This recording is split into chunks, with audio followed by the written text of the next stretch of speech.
Hello, my name is Matt Nolf. I'm with PNG Technologies out of Michigan. We're a supplier of custom propane kits for generators. Today we're going to be showing you an example conversion for the Powerhorse 2300i. Now this is a little inverter here. We're going to show you the propane steps. We don't do a natural gas kit on it. It's just a little unit, so it's more of a portable setup. So we'll go ahead and get started and show you that custom setup. Okay, first what we're going to do is go ahead and remove our cover here, and this is just a fill-up setup. Go ahead and get that one loose and get this one here. And then we're going to, there's a little tab on this side, you can pull it. There's a little boot back in here with a little prong that goes into a rubber bushing. There's a couple of them. You just got to pop it off. They can be stubborn, but it'll come off. And we'll go ahead and get that off. And then we'll go ahead and show you the next steps on this. Okay, first what we're going to do is go ahead, they have like a little coil wrap for the hose here. Just kind of pull that out of your way. Pull that hose down, just get it out of your way. And then we're going to go ahead and remove the clamp here off the cover. Pull that, we're going to set that to the side. That'll just kind of twist back in, you can see it there. And then what we're going to do is go ahead and remove the two bolts here. And then this will come with it too. Remove the first one off. That'll give us access to be able to put our adapter on. Get that. Pull that off. We'll reuse that and put that back on. Now the back one, the boot's kind of tough to, or the nut is kind of tough to get to because of the boot. So what I do is kind of stick my finger up through here, pull the boot back to get it out of your way so you can get your socket back there. And these are 10 millimeter too. So let's go ahead and pull that back out of our way. There we go. And then we'll get this back one off.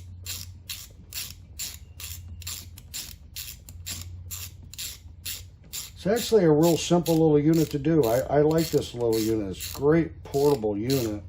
And it's good quality too. That's what's nice about it. All right, and we'll go ahead and we'll show you the next steps. Okay, now that we've got our two nuts removed, we'll go ahead and pull this boot back. Now, you don't have to disconnect any of this down in here or none of this. Just pull this back, and you're going to kind of just push it out of your way a little bit, okay? You'll end up having to hold it back for now, but what we got to do, because when we add our adapter on here to inject the fuel into the airstream, we have to pull these studs out. So what you're going to do is just pull the carburetor away from the engine block, okay? And then you're going to get you some needle nose pliers. Go ahead and lock down on them. These turn out real easy, and there's a lot of meat back in there. You only need to turn these out probably about 3 turns to be able to get our adapter to fit and everything to go back on there. So you're going to go ahead and pull this one out here, and this back one you're going to bring out also.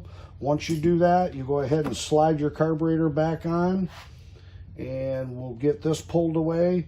We'll give you a gasket for it, and then we can get the adapter installed on there. And go ahead and get your gasket there. All right. And our adapter will all be pre-assembled for you here, so you don't have to worry about assembling any of this. Just kind of tuck it back in there. And we're going to go fish it through. See if we can get that. There we go. And get that slid on there. There we go. Go ahead and get that pushed back. All right, now we're all set for that.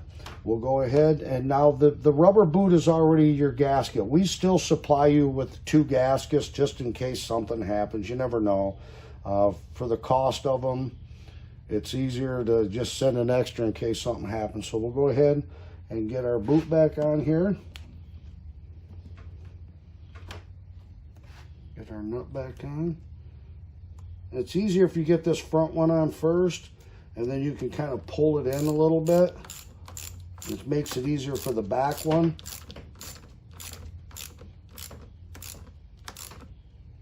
And then we'll go ahead and do the back one there, and we'll show you. All right, now that we've got the back one on there, got it all tightened down nice, snug the front again one more little time. Nice and snug, good to go. Go ahead and pull our hose over that we pulled off here. Get that clip back up on there. Bring our hose back through here. Set that back up top, and we'll go ahead and show you the next steps. Okay, now what we're going to do, that we've got our adapter all on here. There is no gasoline shutoff valve on this, so you got to be able to shut your fuel off if you ever want to run your gasoline. That way you'll have a shutoff in here to be able to kill it, to be able to run your alternative fuel. So what we're going to do is there's a hose here that comes off the tank and goes to a valve back here. Let's go ahead and remove the clamp there coming off the valve. Okay, and then what we'll do is we'll supply you with this here. This will be your shutoff valve. What you'll do is take this in with the clamp that you took off, slide that up in there, get your clamp back on that.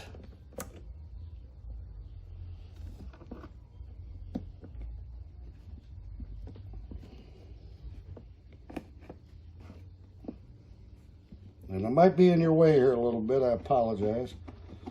All right, got that. And then we'll go ahead and take the hose that we got on this end, the side we took off. Go ahead and just kind of position it around where it's easier for you. And then we'll slide that on there. And then we'll put our clamp up on there.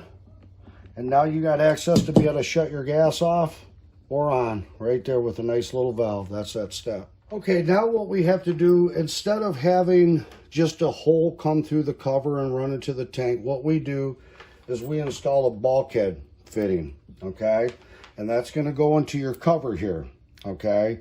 That way, and you'll still have access to be able to pull this down if you want. There's a little bit of hose there for it, but you always got your access for your oil here to do that. So what we're going to do is we're going to drill a hole here. And then what I did is, because we're going to come in the center, this is where our connection is going to be to our bulkhead off this hose here. So just come off the center of this portion here. I just make a little mark there in the center of it. Set your cover door up. Come off that, and then you're going to mark over 2 inches. Okay? And then that'll give you clearance to be able to go back there. And then we'll go ahead and drill this out, and we'll show you that. Okay, now to drill this cover, you can use a hole saw right around 3/4 of an inch. I use a step bit, and we're just going to have clearance for this here to go through the door. So go ahead and just set her up, get her started. Now on the back, there is a foam pad back here. You're going to tear it a little bit, but it's not bad. You'll see what I mean when I get through with it. But go ahead and it's real simple to drill, obviously. Kind of clean that out. I just want to make sure you got clearance for this here. And we're good to go, and we'll go ahead and show you how to install that next. All right, now we got our hole drilled out. We'll go ahead and slide our bulkhead through. Go ahead and get, you can see it didn't tear it bad. I mean, it's not bad. And then go ahead and get our lock nut on there. Our lock washer or nut. And we'll go ahead and get that tightened up.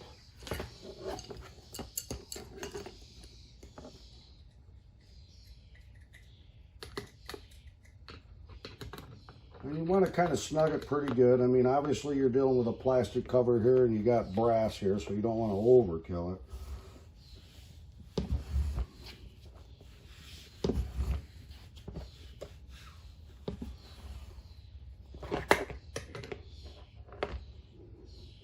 All right, that's pretty tight right there. Now what we'll do is we'll supply you some compound. It won't be a big tube like this, but you're going to use the fitting back here. It's 1/4 inch. And this is 3/8, and that's what's going to go to the fuel tube going inside of the carburetor there. So what we're going to do is we're going to position this in a down position. You don't have to over tighten this because you're only dealing with 6 ounces of pressure here. So just bring this around until she gets down in downward position. There we go. And then we'll go ahead and show you the next steps on that. Okay, now what we're going to do is go ahead and hook up our hose. I kind of put it on a little bit of an angle so you can see me do it. You're just going to pull the hose over here, obviously. Slide your fitting down on the hose. Okay, and then get you a pair of pliers to be able to slide that up. It's a tight fit in there. There we go. And we're good on that. And then we'll just go ahead and pop our cover back down. And we'll go ahead and show you the next steps on it. All right, now that we've got our bulkhead, our fittings assembled in the back, we'll just pop the cover on. Go ahead and tighten these up. I mean, it's as simple as that. I mean, it's a tight fit, but this is, again, a nice little unit.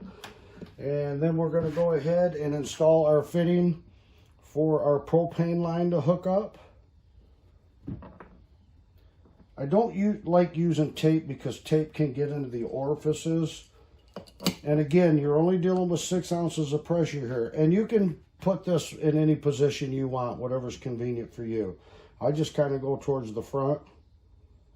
And then the hose can come out because all my functions are in the front and I can do that. I don't want to kind of face it to the rear because of the exhaust, but you can go up or down, whatever's easiest for you. So that's that step there. The next one, we'll go ahead and get this thing started up.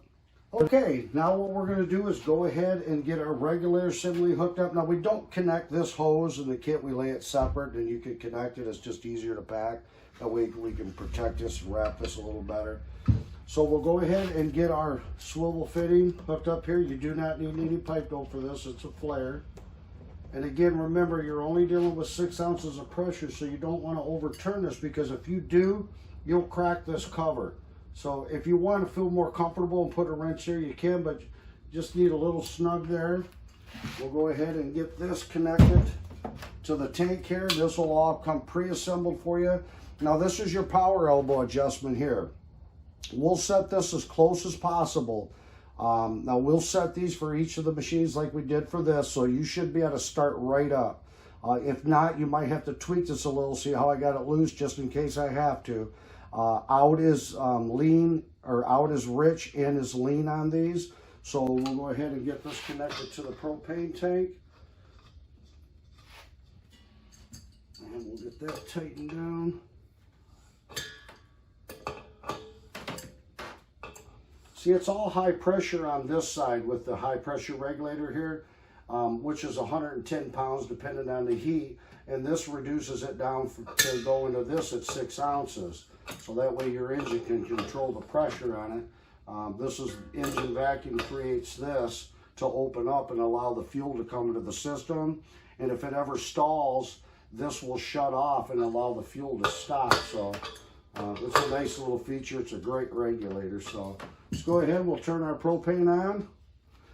We'll put it on run here. Now I'll put this on standard up here, and then we'll go to economy mode just to see how she sets. But go ahead and hit her on standard. Put it on run. You don't want to choke with propane ever because it restricts the airflow going into the carburetor. So you want to keep it on the run. Hit the button. Let it shoot through.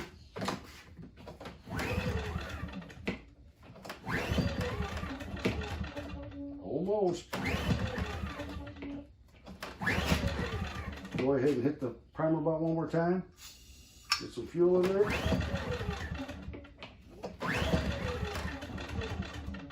Oh, it's close. Okay, I might have to open this a little bit. Just give it a tweak, hit the button again.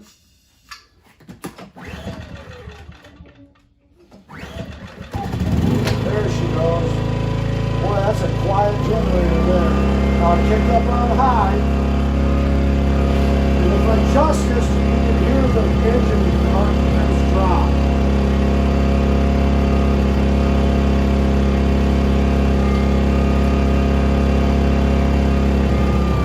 Now it comes out. Just want to sputter a little. There you go, nice and smooth. Then go ahead and hit it on econo. Make sure it runs good there. Hit there. Go back up, bring it back down. Lock this down. You never got to touch that again. Shut your fuel off. Let that run out. Then you can go ahead and shut your off, and that's the system set up there. So we'll show you next. Okay, that concludes the installation steps on the Powerhorse 2300i. Real simple little setup. Great little generator, awesome for carrying around. Never got to worry about the fuel going bad. It'll always start on you. If you ever can't get propane, that's why I installed that gasoline shutoff valve in there. That way you can always go open the cover back up, turn the gasoline back on, and run gasoline if you have to. So again, this is a custom kit designed for your Powerhorse. If you're interested in purchasing this kit, you can go to our website at pngtechnologies.com, or we could be reached at 734-992-2648. I hope this video helped out, and I appreciate you watching it. Thank you very much, and have a wonderful day.